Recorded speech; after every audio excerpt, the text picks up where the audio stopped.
चीन से जारी तनाव के बीच ताइवान इंटरपोल में एंट्री के लिए भारत की तरफ उम्मीद भरी नजरों से देख रहा है। भारत इस साल अक्टूबर में इंटरपोल यानी कि इंटरनेशनल क्रिमिनल पुलिस ऑर्गेनाइजेशन की 90वीं जनरल असेंबली की मेजबानी करेगा और ताइवान उम्मीद लगाए बैठा है कि इंटरपोल में एंट्री के लिए भारत उसकी मदद जरूर करेगा। असल में ताइवान इंटरपोल का सदस्य नहीं है, इसलिए वो भारत में होने वाली आम सभा में अपना प्रतिनिधि मंडल नहीं भेज सकता, जबकि भारत के पास ये अधिकार है कि वो ताइवान को न्योता दे सके। अब ताइवान इसी उम्मीद में भारत से समर्थन मांग रहा है कि उसे न्योता दिया जाए ताकि वो इंटरपोल की जनरल असेंबली में शामिल हो पाए। और अगर ऐसा हो गया तो ताइवान की सुरक्षा को इससे मजबूती मिलेगी, क्योंकि अमेरिका से नजदीकी के बाद चीन लगातार उस पर हमलावर है। वो न सिर्फ ताइवान को मिसाइलों और जंगी जहाजों की धमक से डरा रहा है, बल्कि साइबर अटैक से भी उसे नुकसान पहुंचाने की कोशिश कर रहा है। कुछ दिनों पहले ही ताइवान ने दावा किया कि उसके यहाँ एक बड़ा साइबर अटैक हुआ और इसके लिए ताइवान ने चीन को जिम्मेदार ठहराया। असल में ताइवान अगर इंटरपोल का सदस्य बन जाता है तो चीन के इस तरह के हमलों के बाद उस पर एक्शन लिया जा सकता है, क्योंकि दुनिया का सबसे बड़ा अंतर्राष्ट्रीय पुलिस संगठन इंटरपोल 195 सदस्य देशों को अंतर्राष्ट्रीय स्तर पर हो रहे अपराध से निपटने में मदद करता है। इसमें 3 तरह के मामले शामिल हैं: आतंकवाद, साइबर क्राइम और संगठित अपराध। इंटरपोल सभी सदस्य देशों और संयुक्त राष्ट्र और यूरोपीय संघ जैसे अंतर्राष्ट्रीय संगठनों के साथ मिलकर काम करता है ताकि दुनिया भर में अपराध को रोका जा सके। मतलब ये कि ताइवान के इंटरपोल का सदस्य बन जाने के बाद साइबर अटैक जैसे अपराधों की जांच बड़े पैमाने पर की जा सकेगी, इसलिए ताइवान भारत से मदद मांग रहा है ताकि वो इंटरपोल का सदस्य बन सके।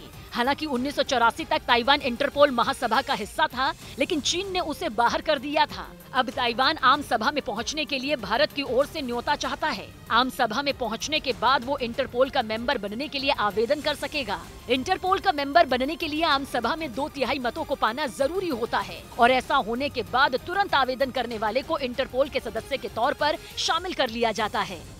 और इस बीच ताइवान के मुद्दे पर लगातार धमकी देने वाले चीन से निपटने के लिए जापान 1000 क्रूज मिसाइलों की तैनाती करने जा रहा है। चीन के सरकारी अखबार ग्लोबल टाइम्स के मुताबिक इन मिसाइलों को जापान नानसेई और क्यूशू द्वीप पर तैनात कर सकता है और दावा किया गया कि इन मिसाइलों के जरिए जापान चीन को उसी की भाषा में जवाब भी देगा।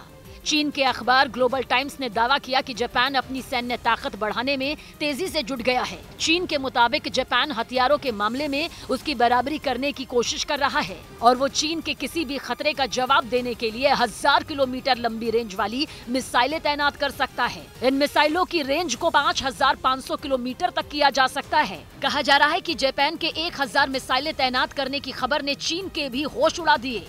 ऐसा इसलिए क्योंकि दूसरे विश्व युद्ध के बाद से अब तक जापान हथियारों से दूरी बनाकर रखने की पॉलिसी पर चल रहा था, यानी दुनिया भर के देशों से अलग जापान ने हथियारों की होड़ से दूरी बना रखी थी। लेकिन अब खबर सामने आई कि उसने लंबी दूरी की मिसाइलों का ऐसा भंडार तैयार करने का फैसला किया जिसने चीन के माथे पर भी चिंता की लकीरें खींच दी, क्योंकि पहले से ही दक्षिण चीन सागर के कई द्वीपों पर चीन से टकराने वाला जापान ताइवान के मुद्दे पर ड्रैगन से बुरी तरह खार खाए बैठा है और उसने हमेशा समंदर के उस हिस्से में चीन की दादागिरी का खुलकर विरोध किया है। ताइवान पर अपना अधिकार जताने वाले चीन को जापान ने जमकर खरी खोटी सुनाई। अमेरिका के सुर में सुर मिलाकर वो ताइवान के साथ खड़ा दिखा। जाहिर है जापान के इस रुख से चीन बुरी तरह चिढ़ गया होगा। इस बीच एक ऐसी घटना हुई जिसने चीन पर जापान के गुस्से को चरम पर पहुंचा दिया। ताइवान को सबक सिखाने के लिए चीन ने नैन्सी पेलोसी के जाने के बाद कई दिनों तक उस पर मिसाइलें बरसाईं। हालांकि ये मिसाइलें सिर्फ ताइवान को डराने के मकसद से दागी गईं, यानी सीधे ताइवान को इनसे कोई नुकसान नहीं हुआ। लेकिन चीन की इस गीदड़ भभकी के दौरान 5 मिसाइलें ऐसी थी जो जापान के इलाके में जाकर गिर गईं। कहा गया कि चीन की तरफ से दागी गई मिसाइलें गलती से जापान के समंदर वाले हिस्से में गिरी, लेकिन जापान ने इसे चीन की जानबूझकर की गई हरकत बताया। माना गया कि चीन ने ताइवान के साथ जापान को भी मिसाइलों के जरिए एक चेतावनी दी।